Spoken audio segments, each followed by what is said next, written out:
तो hello everyone. किसी भी एंट्रेंस एग्जामिनेशन में अच्छा स्कोर करने के लिए बहुत एक ज़रूरी स्टेप होता है उसके पास्ट ईयर के क्वेश्चंस करना। उसी सीरीज़ में हम आज सॉल्व करेंगे एमएसटी सीईटी 2022 के फिजिक्स में रोटेशनल मोशन में आए हुए क्वेश्चंस। इस वीडियो को आप एंड तक देखें ताकि आपको ये मालूम पड़े कि क्वेश्चंस को कैसे एंड टाइम में मिनिमम स्टेप्स यूज़ करके कंप्लीट करना है, और प्रीवियस ईयर क्वेश्चंस देखने से आपकी प्रिपरेशन काफ़ी स्ट्रांग हो जाती है। तो 2022 के सीईटी में फिजिक्स में रोटेशनल मोशन से अराउंड 40 क्वेश्चंस आए थे। तो हम यहाँ पे कुछ क्वेश्चंस करेंगे और बाकी क्वेश्चन आपको एज अ होमवर्क प्रोवाइड करेंगे ताकि आप खुद से भी प्रैक्टिस करके देखें कि आपसे वो क्वेश्चन बन रहे हैं या नहीं। और उन क्वेश्चंस में अगर आपको डाउट रहेगा तो आप हमें सेंड कीजिएगा, हम आपके वो डाउट सॉल्व करके भेज देंगे। तो लेट्स स्टार्ट। तो यहाँ पे आप फर्स्ट क्वेश्चन देख सकते हैं, कह रहा है, सो क्वेश्चन कह रहा है कि a particle of mass 10 gram moves along a circle of radius 6.4 centimeter with a constant tangential acceleration. If the kinetic energy of the particle becomes 8 into 10 raised to minus 4 joules by the end of the second revolution. तो यहाँ पे second revolution important है. After the beginning of the motion, the magnitude of tangential acceleration is. तो अभी यहाँ पे हम given quantities पहले लिख लेते हैं, क्या क्या हमें गिवन है। हमें पार्टिकल का मास दिया हुआ है विच इज़ 10 ग्राम, और उसको हम एसआई में कन्वर्ट कर देंगे तो इसको लिख देंगे हम 10 इंटू 10⁻³ और यहाँ पे रेडियस दिया हुआ है, तो रेडियस जो है वो होगा 6.4 सेंटीमीटर में दिया है, तो इंटू 10⁻² मीटर। सबको एक ही सिस्टम ऑफ यूनिट में लिखना है। नाउ काइनेटिक एनर्जी जो दिया है फाइनल वाली वो है 8 इंटू 10⁻⁴ जूल्स। तो ये सारी चीज़ें हमें यहाँ पे मेंशन्ड है। अब पार्टिकल जो है वो ऐसे कुछ सर्कुलर पाथ में घूम रहा है, ये उसका रेडियस कुछ आर है ऐसा। तो हमें निकालना है सेकंड पॉइंट। मान लीजिए ये ए से शुरू किया है, तो जब ए पे दोबारा आया तो उसमें टेंजेंशियल एक्सेलरेशन उसका कितना होगा ये बताना है हमको। तो हमें पता है कि change in kinetic energy is equal to work done होता है। अब change in kinetic energy work done है, और इसको हम लिख सकते हैं kinetic energy final minus kinetic energy initial, ऐसा। नाउ ये जो है ये वर्क डन है, वर्क डन होता है force into displacement, and also यहाँ पे फोर्स जो है वो होता है मास इनटू एक्सेलरेशन जो कि टेंजेंशियल है यहाँ पे, और displacement. Now initial kinetic energy वाला पार्ट जो है वो 0 है बिकॉज स्टार्ट्स फ्रॉम रेस्ट। तो यहाँ पे अभी हमारे पास आएगा, तो हमें एक्चुअली में ये टेंजेंशियल एक्सेलरेशन निकालना है, तो इसको हम पहले सिंबल्स में लिख लेते हैं। यहाँ पे tangential acceleration would be simply kinetic energy final divided by m into S. अब यहाँ इस इक्वेशन को एज इक्वेशन 1 रख लेते हैं हम। यहाँ पे हमें एक और चीज़ दी हुई है कि सेकेंड रिवोल्यूशन है, तो सेकेंड रिवोल्यूशन मतलब डिस्प्लेसमेंट जो हो जाएगा वो हो जाएगा 2 टाइम्स ऑफ इट्स सरकमफ्रेंस। एक रिवोल्यूशन में एक सरकमफ्रेंस, तो 2 रिवोल्यूशन में 2 सरकमफ्रेंस, तो इसके लिए ये हो जाएगा 4πr। तो यहाँ पे डिस्प्लेसमेंट जो हो जाएगा वो होगा 2 इंटू सरकमफ्रेंस। तो एक रिवोल्यूशन के लिए एक सरकमफ्रेंस, 2 रिवोल्यूशन के लिए 2 सरकमफ्रेंस, तो फाइनली डिस्प्लेसमेंट जो है वो 4πr हो जाएगा। अब मान लीजिए ये इक्वेशन 2 है, अब इसको हम यहाँ पे पुट करते हैं और फिर फाइनल कैलकुलेशन करेंगे। तो यहाँ हमारे पास, तो नाउ 2 को 1 में पुट करने पे हमें मिल जाएगा a tangential is equal to a E final upon mass into displacement which is 4πr। सारी वैल्यूज हम पुट करते हैं यहाँ पे, तो के ई इज़ लाइक 8 इंटू 10⁻⁴। मास जो है वो 10 ग्राम दिया था which is like 10⁻² kg into 4 into pi की वैल्यू कुछ 3.14 लिख सकते हैं, और रेडियस जो है वो गिवन है 6.4 इंटू 10⁻²। और थोड़े कैंसिलेशंस कर लेते हैं, ये हो जाएगा 2, ये हो जाएगा 3.2। फर्दर कैलकुलेशन में हमें आ जाएगा a tangential is equal to 10⁻⁴ +2 upon 3.14 into 3.2। ये +2 आया है, ये इसका पावर और इसका पावर जब ऊपर जाएगा तो +2 हो जाएगा। तो बेसिकली हमें मिल रहा है 1/3.14 इंटू 3.2। अब यहाँ ये जो कैलकुलेशन है, अब क्योंकि ये एमसीक्यू क्वेश्चन है, तो ये नियरली हमारा आ जाएगा 1/9 विच इज़ नियरली 0.11। तो ये है हमारा अप्रॉक्स आंसर। अब चेक करते हैं ऑप्शन में कौन सा ऑप्शन करेक्ट है। तो यहाँ हम देख रहे हैं ऑप्शन डी करेक्ट आंसर है। अब चलते हैं क्वेश्चन नंबर 2 पे। क्वेश्चन नंबर 2 कह रहे हैं, a uniform rod of mass m and length l is at rest on a smooth horizontal surface. An impulse P is applied at the end B. The time taken by the rod to turn through right angle. Right angle meaning theta जो है वो π/2 है। तो basically rod ऐसा कुछ है और ये रोटेट कर रहा है कुछ 90 डिग्रीज पे, मतलब यहाँ से यहाँ ऐसे रोटेट कर लिया मान लीजिए। तो दिस इज़ π/2। इसकी टोटल लेंथ जो है वो L दी हुई है। तो ये लेंथ कितनी हो जाएगी, ये हो जाएगी L/2। नाउ ये इसका एक्सिस ऑफ रोटेशन मान लेते हैं। ये बेसिकली ऐसा कुछ रोटेट कर रहा होगा इस तरीके से। नाउ हमें निकालना है कि टाइम टेकन टू कंप्लीट ये 90 डिग्री कितने टाइम में इसने कंप्लीट किया। यहाँ पे P जो दिया हुआ है वो है m/v और एंगुलर मोमेंटम जो है वो m/v/r होता है। ऑल्सो इट इज़ I/ओमेगा।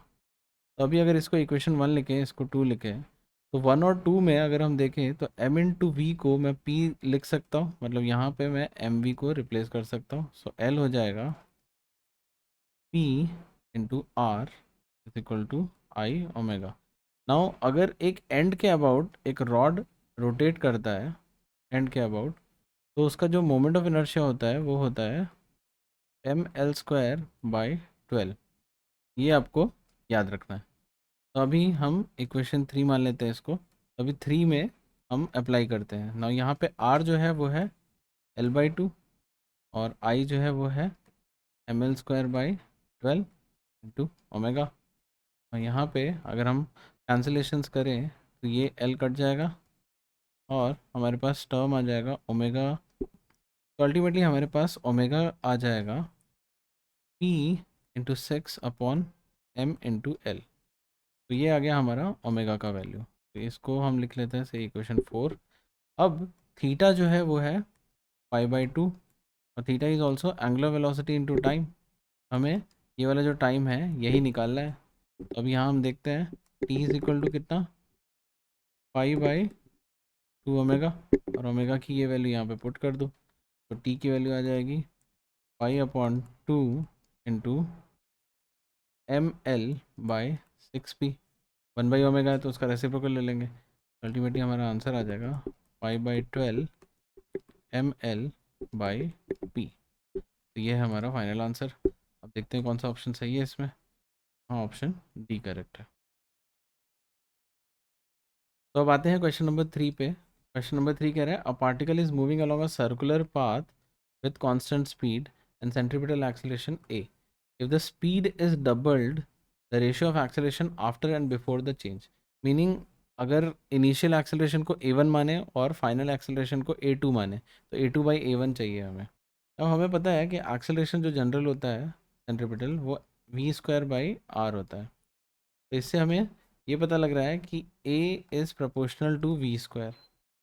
तो यहाँ हम लिख सकते हैं a1 is proportional to v1² और a2 is proportional to v2²। Ultimately अगर हम इन दोनों को डिवाइड करें, मतलब 2/1 करते हैं, मान लीजिए a2 को a1 से डिवाइड करना है, सो ये a2/a1 हमारे पास आ जाएगा v2²/v1²। The solution for 3। तो अभी हमें ये पता है कि v2 जो है वो ट्वाइस ऑफ v1 है, इसलिए ये हो जाएगा a2/a1 इक्वल्स 2v1/v1 का होल स्क्वायर। तो अल्टीमेटली यहाँ पे v1 कैंसिल आउट और हमें फाइनली आंसर आ जाएगा a2/a1 इक्वल्स 4/1। तो 4:1 हमारा आंसर है। कौन सा ऑप्शन सही है? Option B correct. हम अब चलते हैं क्वेश्चन नंबर 4 पे। क्वेश्चन नंबर 4 कह रहा है, a solid sphere of mass m and radius r, its moment of inertia about parallel axis through a point at a distance r/2 from its centre is.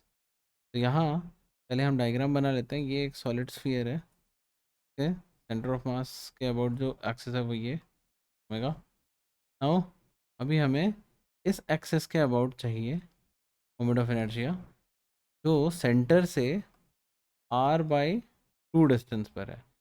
Actual radius जो है वो r है, लेकिन हमें उस एक्सेस पे चाहिए जो r/2 पर है। तो यहाँ हम सिंपली पैरेलैक्सिस थ्योरम यूज़ कर लेंगे। तो I C plus M H square. Also हम देख रहे हैं कि h जो है वो दोनों एक्सिस के बीच का डिस्टेंस होता है, जो कि यहाँ पे है r/2। अल्टीमेटली इस वैल्यू को हम यहाँ पुट करेंगे और हमारा आई ए आ जाएगा I C plus M R square by 4।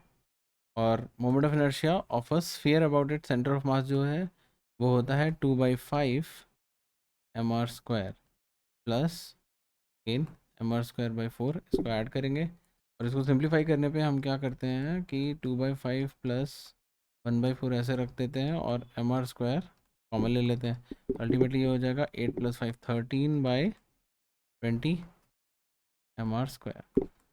ये हो गया हमारा क्वेश्चन नंबर 4 का आंसर। कौन सा ऑप्शन सही है? ऑप्शन सी करेक्ट है। ओके, तो चलते हैं क्वेश्चन नंबर 5 पे। क्वेश्चन नंबर 5 कह रहे हैं assuming the atom is in the ground state, the expression for magnetic field at a point nucleus in hydrogen atom due to a circular motion of electron is. अब क्योंकि hydrogen atom in ground state बोला है, तो यहाँ पे n की जो value होगी वो 1 होगी, वो हम बाद में पुट करेंगे। अभी यहाँ हम एक्सप्रेशन निकालना है हमें मैग्नेटिक फील्ड का। तो ये एक्चुअली कुछ ऐसा ही है कि जैसे ये एक इलेक्ट्रॉन का पाथ है और यहाँ पे ये इसका ऑर्बिटल रेडियस है, यहाँ कहीं इलेक्ट्रॉन है और वो इस एक्सिस के अबाउट ऐसे कुछ घूम रहा है। तो हमें actually magnetic field generated due to that पता करना है। तो यहाँ पे हमें पता है तो ये वैसा ही केस है जैसा कि magnetic field at the centre of a current carrying coil होता है। तो उसका फॉर्मूला होता है μ0I/2 where r is the radius of the coil. अब ये हो गया मान लीजिए इक्वेशन 1। ऑल्सो हमें पता है करंट जो है वो है चार्ज बाई टाइम, और टाइम पीरियड जो है वो टोटल सरकमफ्रेंस कवर करने का वो हो जाएगा 2πr/v। अल्टीमेटली ये हो जाएगा EV/2πr। तो ये है इक्वेशन 2। अब ये जो है ये आई की वैल्यू है, इस वैल्यू को हम यहाँ पुट करेंगे 1 में। तो from 2 and 1 we get v is equal to μ0/2r into I की जगह हम पुट कर देंगे EV/2πr। अल्टीमेटली आ जाएगा μ0 EV/4πr²। अभी इसको इक्वेशन 3 लिख लेते हैं। तो इस क्वेश्चन को फर्दर करने के लिए हमें v और r का वैल्यू पता होना चाहिए जो बोर एटॉमिक मॉडल से आता है। तो वो एक्चुअली आपको याद करना पड़ेगा। तो v की जो वैल्यू होती है वो होती है E²/2NH not independent of r चाहिए हमें। और r की जो वैल्यू होती है वो होती है n²h² divided by πm E²। तो अब ये v की वैल्यू और ये r की वैल्यू यहाँ और यहाँ पुट करते हैं इक्वेशन 3 में, तो हमें b मिल जाएगा μ0/4π इंटू E/2NH इंटू 1/r का स्क्वायर मतलब इसका स्क्वायर, तो n²h² अपॉन πm का होल स्क्वायर। तो इसको फर्दर सॉल्व करने पे हमें मिलेगा b is equal to μ0/4π into E³/2H into ये टर्म जो है ये न्यूमरेटर में चला जाएगा, तो वो हो जाएगा π²m² E⁴ upon n⁴ H⁴ ε0²। तो ये हो जाएगा mu naught e raise to 3 + 4 7 pi square m square on 8 pi n 4 + 1 5 h 4 + 1 5 again epsilon naught cube. यहाँ पे एक पाई कैंसिल आउट हो जाएगा, तो फाइनली आ जाएगा mu naught e raise to 7 pi m square divided by 8 n raise to 5 h raise to 5 epsilon naught cube. और यहाँ हमें n को 1 रखना है, जैसा कि मैंने इनिशियली बताया था ग्राउंड स्टेट की वजह से। तो b का जो एक्सप्रेशन है वो आ जाएगा mu naught e raise to 7 pi m square upon 8 epsilon naught cube h raise to 5। अभी ये हमारा फाइनल एक्सप्रेशन है। कौन सा ऑप्शन यहाँ पे सही मैच हो रहा है? तो यहाँ ऑप्शन मैच हो रहा है, ऑप्शन सी करेक्ट है। तो यहाँ एक चीज़ ध्यान रखिएगा, ये जो टर्म मैंने यहाँ पे as a final result use किया है सीधा, वो आपको याद रखना है। और ये जो है ये बोर एटॉमिक रेडियस से इजीली डिराइव कर सकते हैं, बट अगर याद नहीं होगा तो इस क्वेश्चन को करने में थोड़ी तकलीफ होगी। तो अब चलते हैं क्वेश्चन नंबर 6 पे। क्वेश्चन नंबर 6 कह रहा है two circular loops P and Q of radii R and NR respectively are made from a uniform wire and moment of inertia of Q about its axis is 4 times that of P about its axis। तो पहले तो यहाँ पे RP जो given है वो है R, और RQ जो गिवन है वो है NR। Also moment of inertia of Q जो है वो बोला है 4 times moment of inertia of P। और क्योंकि ये सर्कुलर लूप है तो इट्स लाइक अ रिंग, तो हमारा मोमेंट ऑफ इनर्शिया यहाँ पे हो जाएगा mass of Q into radius of Q square, क्योंकि एम आर स्क्वायर होता है moment of inertia, 4 times of mass of P into radius of P का स्क्वायर। अब इसको हम इक्वेशन 1 लिख लेते हैं। अब यहाँ पे हमें R के रिलेशंस तो मालूम है, बट हमें ये नहीं पता कि मासेस का क्या रिलेशन है। तो यहाँ हम ध्यान देंगे तो Q जो है उसका टोटल सर्कमफ्रेंस अगर देखें वो है 2 पाई NR, और सेम वे P का जो सर्कमफ्रेंस है वो है 2 पाई R। तो इसका मतलब Q जो है वो n टाइम्स है P के सर्कमफ्रेंस का। क्योंकि वायर यूनिफॉर्म है तो अगर मैं P का मास m मान लूँ तो Q का जो मास होगा वो हो जाएगा nm, क्योंकि उसका लेंथ n टाइम्स है P के। तो अभी हम ये रिलेशंस यूज़ कर लेते हैं इक्वेशन 1 में, हमें फाइनल वैल्यूज़ आ जाएगी। नाउ Q की जगह हम लिखेंगे nm, RQ की जगह लिखेंगे nr होल स्क्वायर, और 4 MP को m लिखा और RP को सिंपली R लिखा। अभी यहाँ हम थोड़ा सिंप्लीफाई कर लेते हैं, तो ये हो जाएगा n³ m r square is equal to 4 m, यहाँ पे स्क्वायर है r स्क्वायर। यहाँ पे हम टर्म्स कैंसिल करेंगे तो ये r square cancel, m cancel, दोनों साइड से हो जाएगा। हमारे पास बच रहा है n is equal to 4 raise to 1/3, मतलब क्यूब रूट लेना पड़ेगा क्योंकि n³ 4 मतलब n is cube root of 4। Cube root of 4 को हम ऐसा लिख सकते हैं 2 raise to 2 raise to 1/3, n की वैल्यू आ जाएगी 2 रेस टू 2/3। अल्टीमेटली हमारा जो n है वो आ गया। कौन सा ऑप्शन सही आ रहा है यहाँ पे? बी करेक्ट आ रहा है। अब चलते हैं क्वेश्चन नंबर 7 पे। क्वेश्चन नंबर 7 कह रहा है a thin metal rod of mass m and length l is cut into 4 equal parts by cutting it perpendicular to the length, meaning length के परपेंडिकुलर कट किया है। If moment of inertia of the rod about an axis passing through its centre, जो कि generally ml² 12 होता है, and perpendicular to its axis is I, then moment of inertia of each part about the similar axis is what. मतलब कि सब part, जो 4 part उसके cut किए गए हैं, उनमें उनके सबके सेंटर्स पे सबका मोमेंट ऑफ इनर्शिया क्या है। तो जैसे कि ये एक रॉड है तो इसको कट करके 4 पीसेस में कन्वर्ट कर दिया है, 1 2 3 4 ऐसे करके 4 पीसेस में। तो अभी इनिशियली जो moment of inertia about this axis था वो I दिया हुआ है। अभी जो नया सबके अबाउट रहेगा सबके सेंटर ऑफ मास के अबाउट रहेगा, वो हमें कैलकुलेट करना है। अब क्योंकि रॉड यूनिफॉर्म था तो मास ऑफ ईच पार्ट से हम स्मॉलर पार्ट ले लेते हैं, तो वो हो जाएगा m/4 सबका, और length of smaller part again वो हो जाएगा l/4।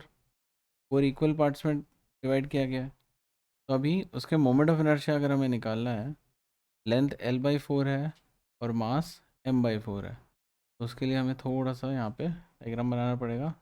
मान लीजिए ये छोटा पीस है और इस एक्सिस के अबाउट मोमेंट ऑफ इनर्शिया निकालना है।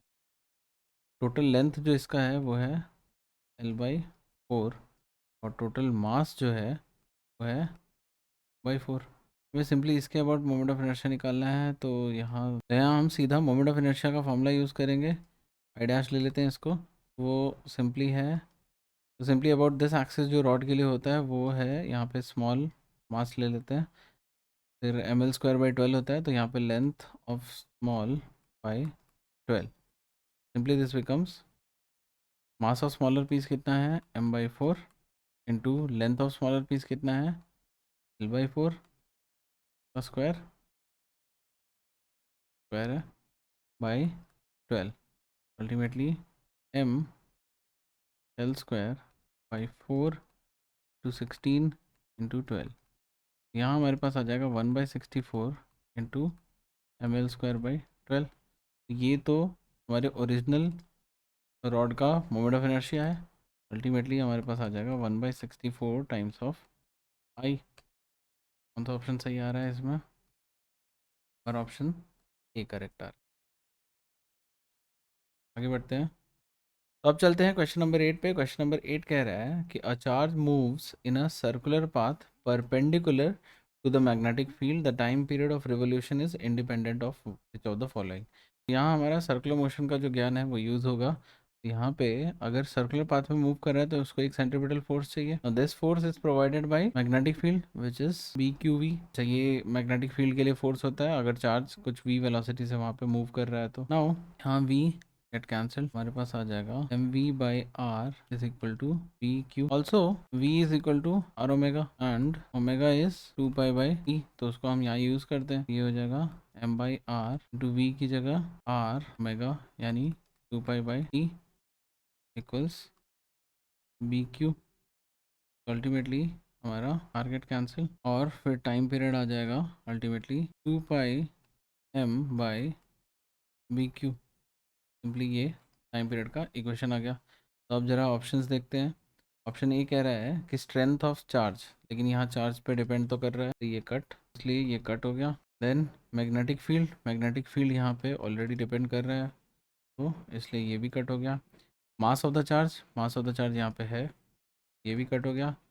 इसलिए option D is correct answer, क्योंकि वेलोसिटी ऑब्वियसली यहाँ नहीं है और 3 ऑप्शन कट हो गए तो चौथा ऑब्वियसली होगा ही। तो अब चलते हैं क्वेश्चन नंबर 9 पे। क्वेश्चन नंबर 9 कह रहा है a string of length L is fixed at one end and carries a mass M at the other end. The string makes 2/π revolutions per second around vertical axis through the fixed end as shown in the figure, जैसे कि यहाँ पे दिया हुआ है।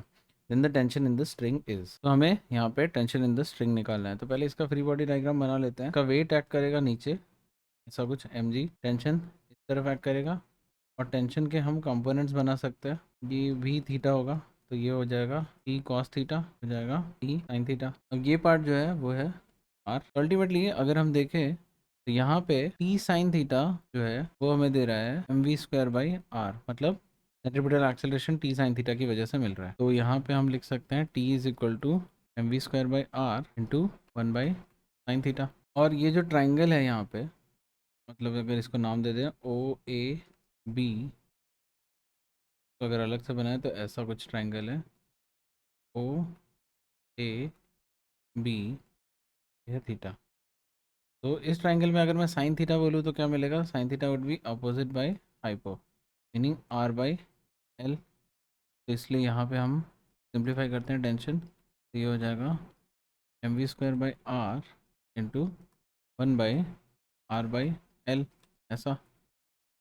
तो ultimately वो हो जाएगा mv² L अपॉन r²। तो ये हो गया टेंशन का टर्म। अब यहाँ पे सारे ऑप्शन जो है वो ml के टर्म में है, और एक इन्फॉर्मेशन और दी थी कि जो उसका रिवोल्यूशन पर सेकेंड है वो है 2/π, मतलब कि ये फ्रीक्वेंसी दिया हुआ है। तो हम यहाँ पे अप्लाई करते हैं v is equal to R omega, ये हमें पता है, इसको 1 लिख दिया। अब इसको हम यहाँ पुट कर लेते हैं तो थोड़ा और सिंप्लीफाई हो जाएगा। So t is equal to m omega square R square L by R square.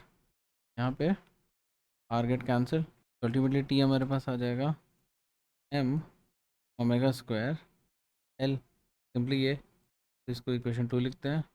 Also omega जो है वो होता है 2πf।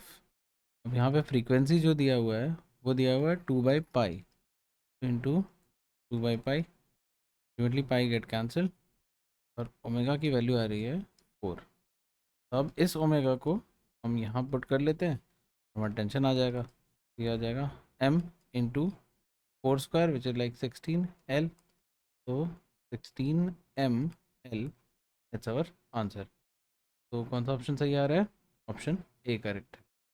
तो चलते हैं क्वेश्चन नंबर 10 पे। क्वेश्चन नंबर 10 कह रहा है a uniform rod of mass m length l is suspended from a rigid support. A small bullet of mass m hits the rod with velocity v at its free end. अच्छा, ये यहाँ पे missing था, मैंने लिखा है, and gets embedded into the rod. The angular velocity of the system just after the impact is. तो मतलब यहाँ पे ओमेगा क्या है वो हमें कैलकुलेट करना है। इसका डायग्राम कुछ ऐसा होगा। यहाँ एक रॉड ऐसे पेंडेड है और इसका जो लेंथ है वो L है और मास M है। तो इसका centre of mass somewhere here कहीं होगा।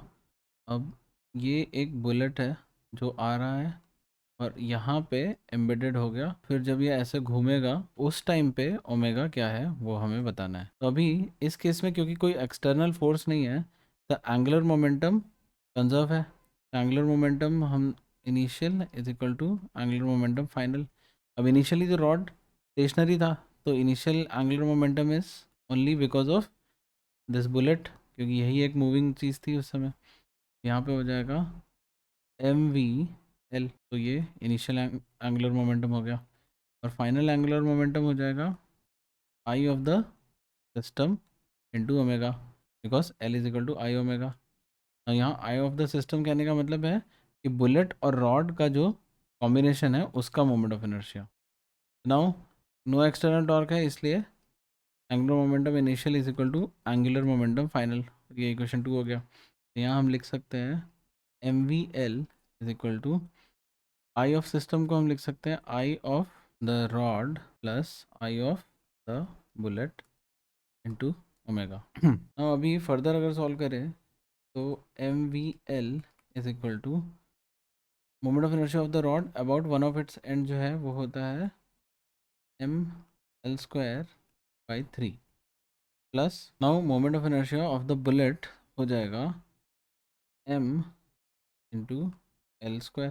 सिंपली mr² यूज़ करना है यहाँ पे जो पार्टिकल सिस्टम के लिए होता है, और होल इंटू ओमेगा। अल्टीमेटली हमारे पास टर्म आ जाएगा mv_l इक्वल टू, यहाँ एलसीएम लेके सिंप्लीफाई करेंगे तो m plus 3m whole divided by 3 whole into l² into omega. यहाँ कैंसिलेशंस हो जाएंगे, ये l और ये l गेट कैंसिल। तो फाइनली हमारे पास आ जाएगा 3mv/m plus 3m/l is omega. तो ये हमारा एंगुलर वेलोसिटी है just after the bullet gets embedded inside the rod. अभी इसमें देखते हैं कौन सा ऑप्शन सही आ रहा है। तो हमारा सही आ रहा है ऑप्शन सी। तो इस तरीके से हमने किए 10 क्वेश्चन जो रोटेशनल मोशन पे आए हैं, रोटेशनल डायनामिक्स पे आए हैं MST CET 2022 में। अभी इसमें नियर अबाउट 40 क्वेश्चंस आए थे हर शिफ्ट मिला के। तो बाकी के जो क्वेश्चंस हैं हम आपको एज अ होमवर्क प्रोवाइड कर देंगे, आप खुद से ट्राई कीजिए। तो यहाँ हमने देखा कि MCQs करेक्टली करने के लिए हमें थ्योरी अच्छे से आनी चाहिए और फॉर्मूलेस भी याद होने चाहिए। तो आप इन दोनों चीज़ों को अगर आप इंटैक्ट में रखेंगे MCQs सॉल्व करने में आपको काफ़ी आसानी होगी। तो अगले वीडियो में हम दूसरे चैप्टर से रिलेटेड MCQ लेके आएंगे, और इसी चैप्टर के जो अदर PYQs हैं वो हमारे ऐप में आप जाके देख सकते हैं। ऐप की लिंक डिस्क्रिप्शन में है, तो वहाँ से आप हमारे ऐप पे जा सकते हैं, वहाँ स्टडी मटेरियल वाले सेक्शन में आपको ये पीडीएफ मिल जाएगा। तो लाइक, शेयर और सब्सक्राइब करना ना भूलिए, ताकि अगले ऐसे ही वीडियोस जब भी आएँ तो आपको तुरंत नोटिफिकेशन आ जाए। Till the next video, keep learning feed concepts. All the best. जय हिंद, जय भारत।